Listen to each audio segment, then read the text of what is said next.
रूस यूक्रेन जंग के बीच अमेरिका की विध्वंसक रणनीति से जुड़ी एक खबर आ रही है। 2022 अमेरिका ने नाटो को दुगने हथियार भेजे हैं, वो हम बता रहे 2022 में, और अमेरिका ने 28 बिलियन की डील को मंजूरी दी। पोलैंड और बाल्टिक राज्यों के साथ डील को यह मंजूरी दी।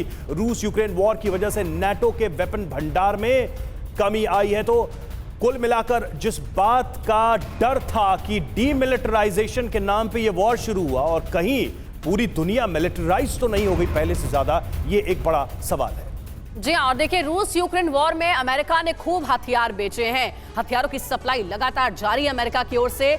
साल आपको बताएंगे और देखिए नाटो में डील किस तरीके से हुई है, नाटो से ये भी बताएंगे। देखिए सबसे पहले साल 2022 $28 बिलियन की डील हुई, हथियारों की ये डील हुई। और आगे अगर हम 2021 का आंकड़ा देख लें तो साल 2021 में $15.5 बिलियन की नाटो के साथ हथियारों की डील हुई।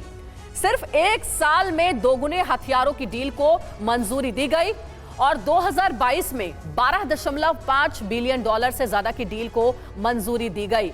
तो लगातार अमेरिका के बारे में यही कहा जा रहा था वोहरा साहब कि हथियारों की सप्लाई जो है वो लगातार अमेरिका की ओर से इसलिए जारी थी क्योंकि रूस यूक्रेन वॉर में भी हमने यही देखा कि अमेरिका अपने हथियारों को लगातार बेच रहा है, यूक्रेन तक पहुंचा रहा है, और बड़ी वजह यही है कि अभी तक ये युद्ध रुक नहीं पाया है। इस डेटा के बारे में क्या कहेंगे आप? वोहरा साहब आपसे सवाल है मेरा। अमेरिका जो लगातार हथियारों की डील कर रहा है, लगातार साल दर साल हमने देखा कि अमेरिका से हथियारों की सप्लाई बेतहाशा बढ़ी है, पैसे खूब कमाए हथियार बेच करके अमेरिका ने, क्या कहेंगे इस पर आप? ये तो अमेरिका का मिलिट्री इंडस्ट्रियल कांग्रेशनल कॉम्प्लेक्स है, बहुत सी नौकरियां बनती हैं, पैसा आता है। अब दुनिया में तेल के बाद हथियारों का जो व्यापार है नंबर 2 दर्जे पर है, तो ये तो चलता रहेगा मैम। इसीलिए तो लोग कहते हैं फॉरएवर वॉर। यानी वोहरा सर, ये अमेरिका का लालच और इसकी बलि यूक्रेन चढ़ रहा है।